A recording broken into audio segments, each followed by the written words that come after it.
Welcome to Fearlessly Made You. I am your host, Kristie Tobias. Joining me today are guests just striving to dominate in their personal and professional lives while answering the question, what does it mean to be fearlessly made?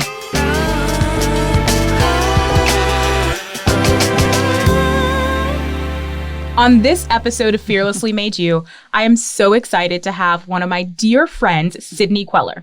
Sydney is a Ride Society instructor, military wife, and a fabulous superhuman mama. Sydney, thank you for joining us today. Thank you so much, Kristie. I'm happy to be here. Girl, I feel like, so what you guys don't see is, within our little fun setup, and, if you're listening on the podcast, you don't see anything. If you're watching on the YouTube, there's wine, we've got some water, but we're going to do a little cheers to Sydney because, girl, we need it.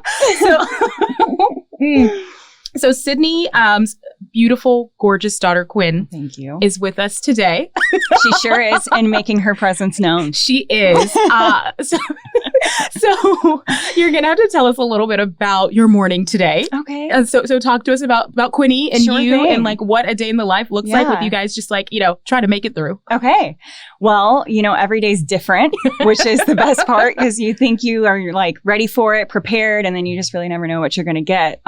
This morning specifically, thankfully, I got to go ride, yes. Get a little of my nervous energy out when I have it in the mornings, go 6 a.m., bam, done. Then came home, got ready. Quinn was in a fabulous mood. Of course. She took a power nap. I was like, things are going to go great. Oh, no. She said, watch out, Mom. We got here and I can't leave her side without her losing it. So and she has a very special nickname. Mariah Carey, girl can hit those notes. Okay? And she was hitting them. We were going to have her join us on the podcast, but Sydney was like, I'm going to have a little mama time, which is why we have a little champagne. Yes. So the thing that I love about Sydney is just her authenticity and her honesty. And for any of you mamas out there, like I'm sure this story as you're listening, you're like, yep. Day in the life. So I want to kind of almost like backtrack a little bit because I think it's so cool to get to know like where you came from and what's brought you to this place in your life. So tell us a little bit about who you are and kind of what's brought you here. And, we're in Pensacola, Florida, but I know for you, that's about to change a little bit too. Yes, so I think that also goes into a little bit of your story. So tell us your story. Okay.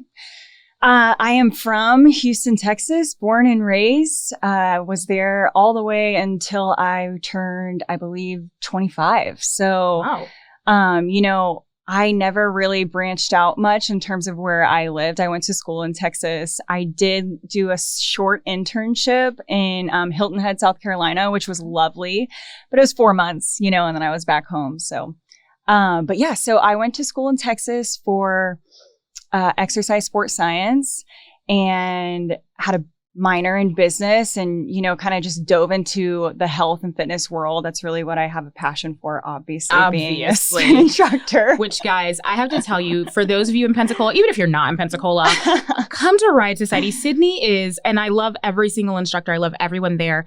But there are people who really like get into your spirit and just like pull like this other drive out of you that you couldn't get anywhere else. And that is Sydney. Lord, I love every minute of being in your classes. Thank you. I just remember as I was at Texas State, I went to the rec center every day to get my little class in.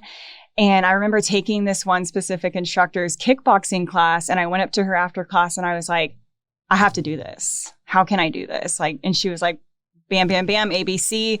You got to try out all this. And I was like, done. I'm in it. I was training every day to get ready for that audition. I was so excited. And that was my sophomore year in college. And I've just been teaching ever since. And there's something about it that just fuels my soul, man. That, that's so cool because I think it's such a great connecting point to what we talk about with Fearlessly Made You, which is very much like, what is it that kind of brings that out of you? What is it that, I'm just going to take the chance, but I'm going to work at it. Yeah. And sometimes you're not sure what's going to happen with it. Oh, of course. And I'm sure especially when you're thinking like the health and wellness industry, and especially right now, like there is a lot of uncertainty that was probably going on. So I'd love to know kind of your thoughts around that and any like things that you were kind of like, yes, this is what I love to do, but were there times where you kind of questioned it?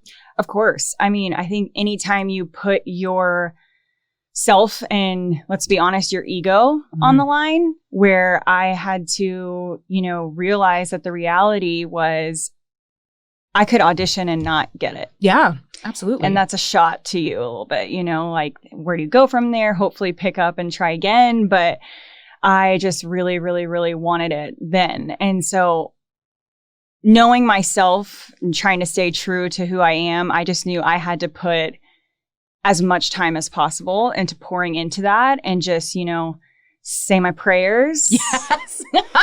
Go for it. Just go for it.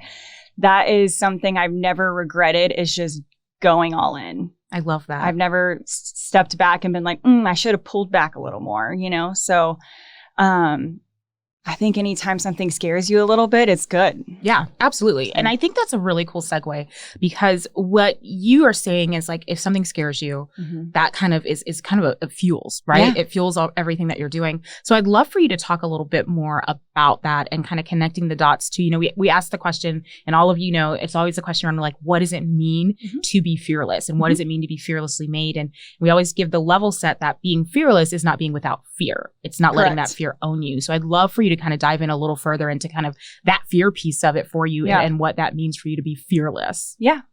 I truly, like, if I go way back, I giggle because of how I'm not a planner in the sense of I'm like the party planner, but I'm a planner in the sense of my future. Yes. I'm always like foreseeing what's to come and everything. And I had a big reality check when I signed up to be a military wife. Yes. Right? So you can't plan. You absolutely can't plan. Any military spouses out there know exactly what I'm saying. Like you said in the beginning, I'm most likely moving in the next couple of months, and I have no idea where or when exactly. I just know it's coming up. Wow. So it's hard to, let go of that control. But to me, I've just kind of tried to turn it into just take the risk, just go all in. And in some way, some fashion, it's going to pay off. And that's why I'm just like, take the risk, go all in. And all I can say about this specific move is it has done more than pay off. It's one of my favorite phases, I think, of my life so far, and Pensacola has been nothing but a blessing. I love that. I like that you say take the risk and go all in. Like, I feel like that's such a great way to kind of wrap around who you are as a person too. I think one of the cool things that I love when I get to know people who've like come from like very interesting backgrounds that I may not understand, especially as a military spouse. I know you guys will be surprised to know that Sydney and I had multiple conversations over wine. I know it's shocking for us all to think about, but I remember the one night when we were all at dinner and you were talking about like what it means and what that looks like for you.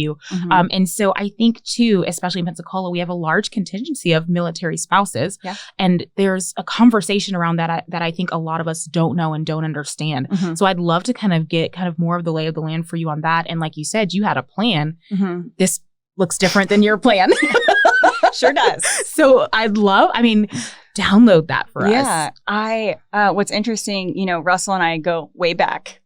We started dating in the 7th grade and just kind of grew up together. And what's crazy is he never mentioned that he wanted to be in the military. That was just not in the cards for him. Him and I both don't come from military families besides like, maybe our grandparents, but not in our immediate family did we like grow up living that lifestyle. Right. And we both, went to school, got our degrees, graduated, moved back to Houston.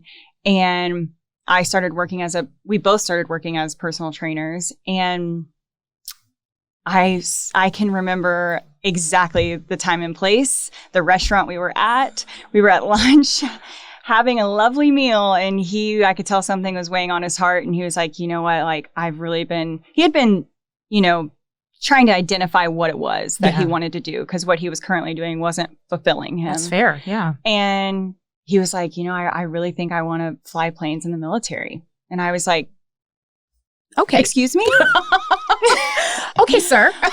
Can you rewind? Because I think I heard you wrong. So it was a huge shock. And at first I fought it. I like just internally with him, I was just like, whoa, whoa, whoa, whoa, whoa. Like all of our family is there, friends there, you know, and so it was a shock and I didn't want to leave that. It's comfortable, right? Yeah. So I struggled for a little bit. And then I had this voice inside of me just being like, you need this. You got to get out. You've never lived anywhere else. You don't really have a sense of adventure or like culture in your previous life so far. Yeah. So just go. Take the risk, right? Why not? Yes. And, you know, I want to pause there for a minute because you said something that's super important. And I want to make sure people are really thinking about this, which is I think sometimes there is a stigma around whether it's being a working woman or being a woman that's a military woman or being a stay-at-home mom, whatever it is, there's stigmas around everything we say. But you said something really beautiful about not just taking the risk, but like, you need this. Yeah. And that voice, I think sometimes we ignore it. And so I love that you like, and you didn't want to listen to it, but you did. So, I mean, definitely keep going. But I'm like, I want us all to think about like, how many times do we find ourselves in situations?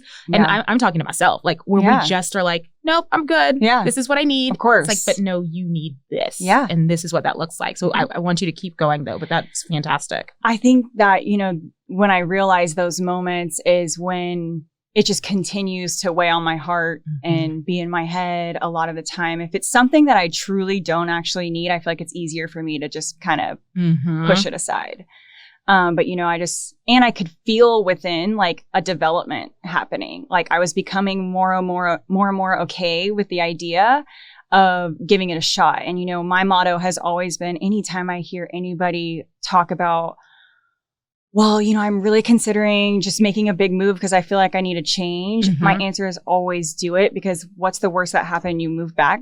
True. Cool. Very true. You always have home. You always have where you're currently at. Yeah. So why not just like give it a go? You can always come back. So of course, that looks different for me. It would be heartbreaking if this didn't work out and I had to go home. But, you know, that's, thank God, not the case. Yeah. And I'm very, very happy and thrilled that I just kind of took that leap and dove in. And truly, it was probably one of the biggest sacrifices I've made in my life so far. Yeah. But I don't regret it one second. I love that. I think there's the committedness as well to that fearlessness and that ability to say, I'm not only going to take this risk, but this is the direction I'm going and I'm going to stay here and I'm going to stick with this. So in thinking about that, so y'all moved to Pensacola. Yes. And you've now been here for how long? 2 years. Yes. A little bit over. Okay. Yeah. And so now 2 years into it, there's the other transition where we're not sure where we're going to go. Yeah. And one of the interesting things was I had the chance just to kind of chat with Sydney and her husband, Russell. And they were just talking about kind of like some of the options of places that they were going.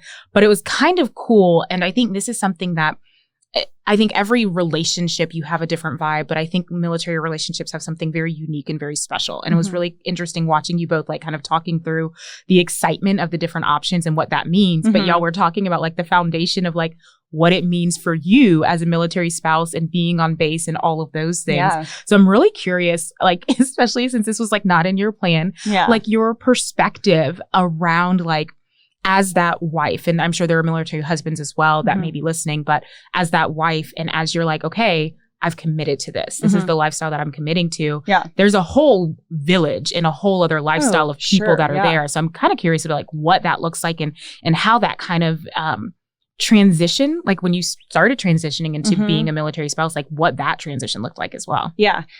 I can say so far, and again, this is our first move. Like when we moved here, it was our first transition. So that one, it was interesting because, you know, what I did first was I Googled, is there a spin studio in Pensacola, Florida? Smart. Step one. And then I Googled if there is a Chick-fil-A and a Target. Also good ideas. God bless there is. We have those. Win. Those are my top 3 places that I like to go. Check and check. And timing is everying because the spin studio was brand new. Yeah. So I saw it and I was like, cool, I think I can make this work. But, you know, when I got here, I was very much so focused on how am I going to make friends? Yes. And in my mind, I had created that, I was going to just meet all of the girlfriends or spouses of the people that Russell was working with. But in hindsight, it's really not what happened. I mean, not to say that I didn't make a handful of great military friends. But what's sad is none of them live here anymore, Oh, that's fair. So you have to be ready for that change in the relationships that you're creating with those people, is you might not, but then you could end up in the same place later. Right. So it's a little rocky to say the least, but, I do cherish those relationships because we are very much so on the same page with things. They get it when I say there's nothing solid about it. You never know what's coming in the future. Right. You might not even know what the weekly schedule looks like. Right. It's a little wild, and those people get where you're coming from, Yes. And I think some of us see and I'm saying this, and I think you'll be okay with me saying it. So my entire focus on learning about the military and how spouses work is Army wives. So that's where my lens comes from. So it's interesting hearing your perspective on no, really, this is actually kind of different. So I love that that's your perspective. I did the same thing. I was so naive to that whole world that when Russell was this is my plan, I was what can I watch to educate myself? Oh, let's watch a not realistic show about the military. Why not? Well, because they all became friends very quickly. And I was oh, this is how it works. Yes, okay. I can say it did make me feel better. I will say that. But yeah, I mean, I love the military community. They're willing to help you in any way possible because they know all of the craziness about moving around. And a lot of times you don't have anybody at first.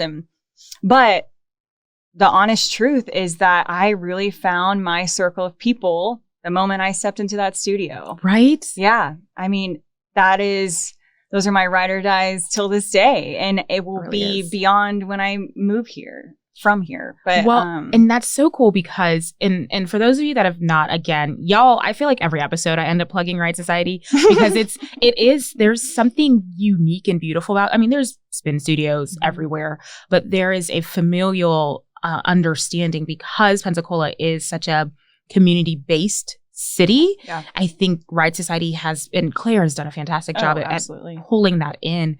But it's so cool because, I mean, there's a little bit, I think if you ever kind of watch the Ride Society team, there's a little bit of tiny bit of jealousy, not in a bad way, in a really beautiful way, because they're so close and you guys love each other so much. And so for you now, as this new transition happens, maintaining those friendships will be important, but it's kind of you're having to rebuild that community again. Yeah. I mean, don't get me wrong. It breaks my heart that I have to leave this family that I'm in. Like you said, the culture there at Ride Society is unmatched of anywhere I've worked. There's not a lot of bad blood going around or anything like that.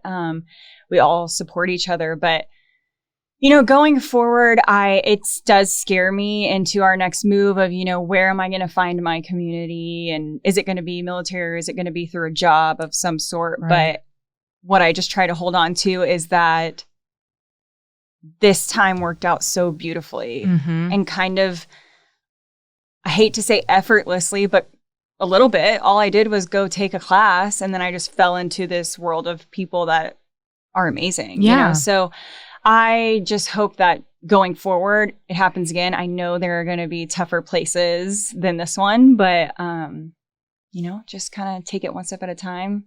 Just keep taking the risk.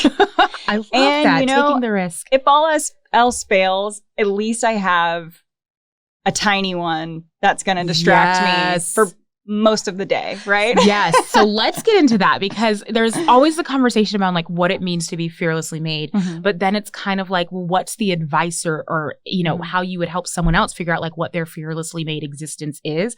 And little Quinny Quinn, I mean, she's a tiny right now, but she's your daughter and your first child. And so we'll definitely dig into that a little bit. But, as you think about her and growing up, when you think about what you want to leave to her as far as a legacy or explaining to someone who's trying to figure out what does it mean to be fearlessly made, how do you explain that to Quinn?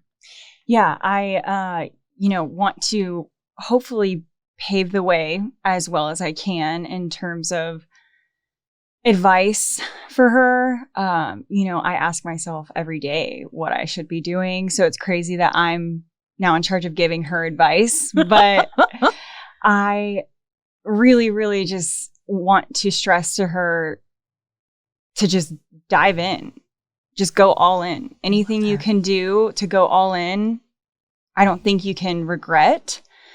I hope that what's a little unnerving to me is she's going to grow up in a military lifestyle and I don't know what that's like. Right. So I don't necessarily have advice for her for that.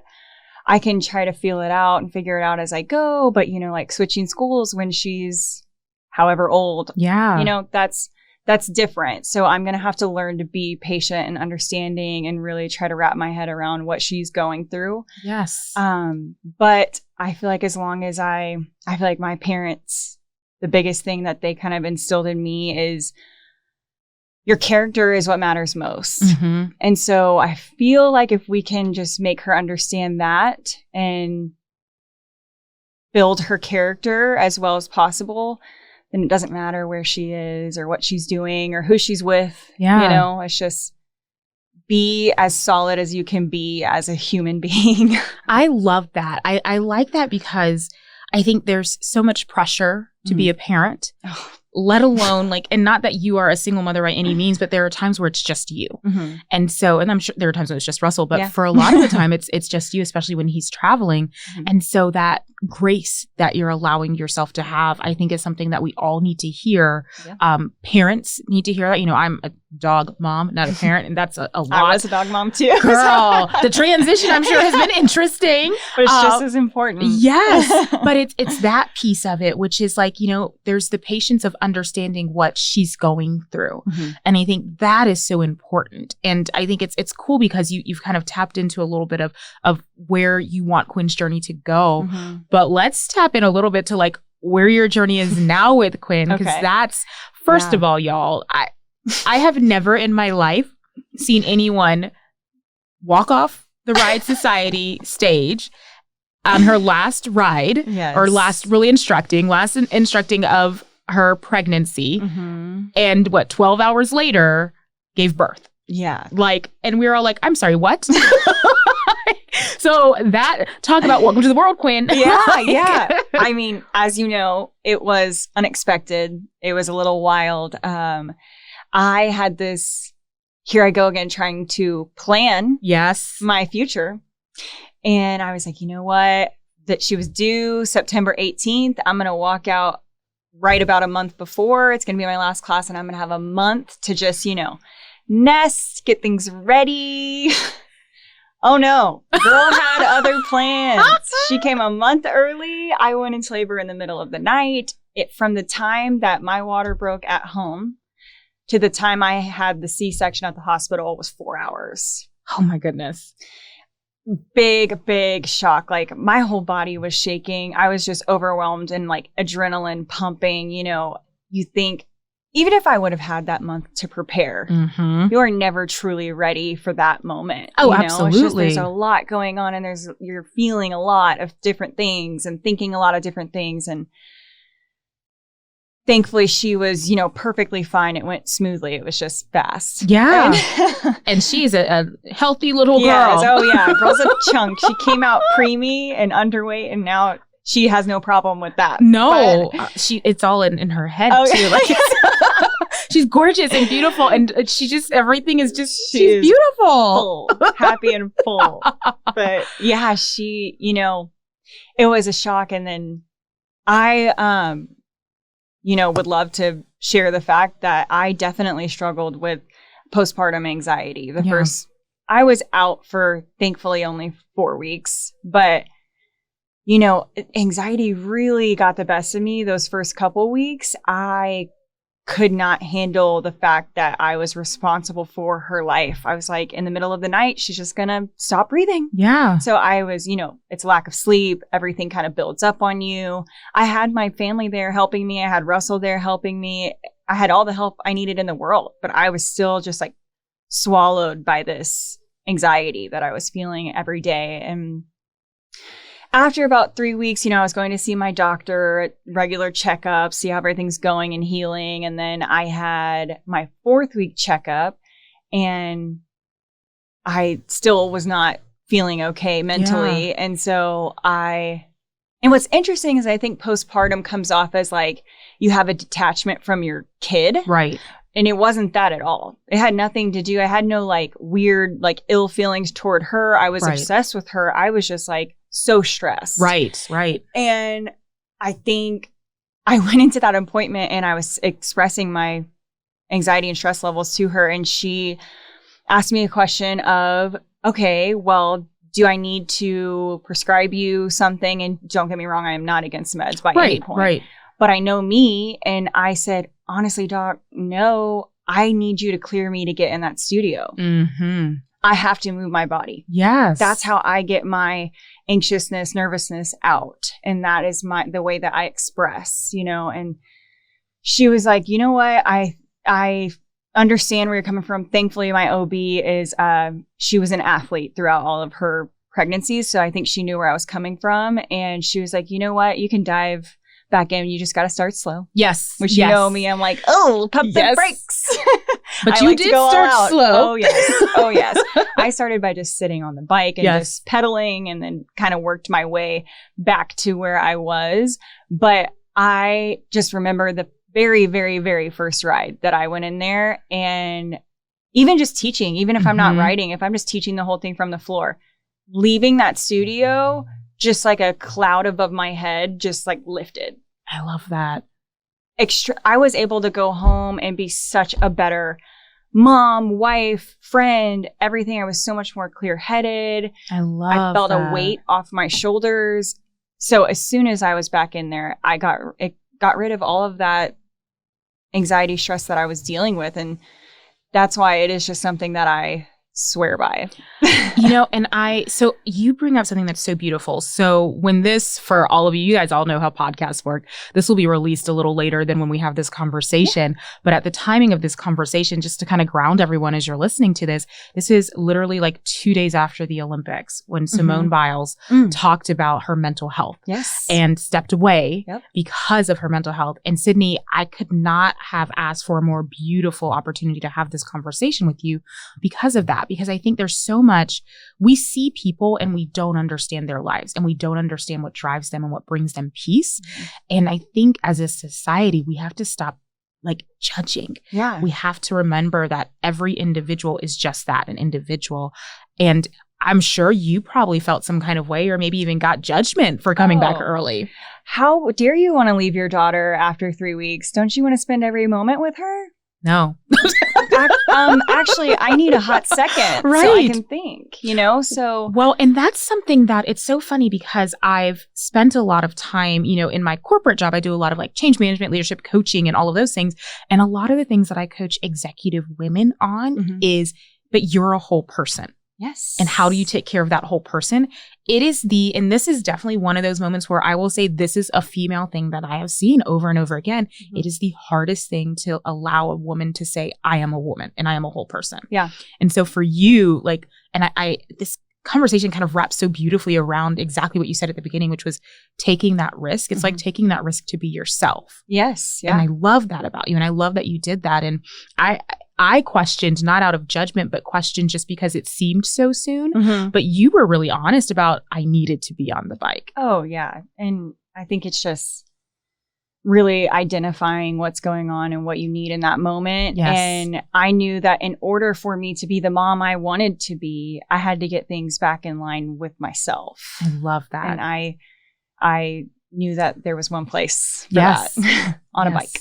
No, that's perfect. And again, it goes back to like, you've spent your entire career focused on taking care of like the health and wellness side of life. Yeah. Of course, that's going to be your outlet. Like that makes perfect sense. And it's perfect that now, that Right Society family has my back. Yes. Quinn comes with me to the studio. Yes. She dances in the lobby while I teach. Yes. And then she's here there today. she's here today. She is smiling when I come out of class, ready for me to grab her, So it's all kind of worked itself out, which is another thing that gives me peace in my day-to-day is everything just will kind of iron itself out if you do what you really, really think is right for yourself and your family. I love that. That's beautiful. And I think that's a really great way to kind of pull us into one of our final questions, which is doing what's right for you, which leads us into something around the conversation of wine. So, and bear with me, everyone, this comes in. So what's right for you is also what wine is right for you. Yes. So I ask everyone this question because it does, and I ask it, I joke around about it, but it also connects back to balance because as you know, for me, like I'm either on the bike or I'm drinking wine. Like that's my balance. It's why I'm on the bike. You know what I mean? And so for you, like, is there a wine or even, it doesn't even have to be just a wine, but is there a wine or is there something that you, like being on the bike is kind of that release and that peace for you? Is there a favorite wine that also gives you that as well? Super, super simple gal over here. You just, after I put little Quinny to sleep, I turn around, you have a little glass of cab for me, and I am a peaceful, happy person. I love it. I love it. Put Quinny to sleep. Yep. Glass of cab. You know, it's a routine. I love that. Well, Sydney, I can't thank you enough for being on Fearlessly Made You. I mean, the conversation, the dialogue, and I'm going to go back to as a reminder, like if you take nothing away from this, take the risk, take care of you, be fearless in who you are. And I think Sydney just exemplifies that. And I appreciate you so much for being on this Fearlessly Made You. I appreciate you. Thank you so much for just giving me the opportunity to honestly find out a little more about my own self. You know? I love that. Isn't that what Fearlessly Made You is all about? So you guys, thank you again, Sydney, and stay tuned for the next episode of Fearlessly Made You.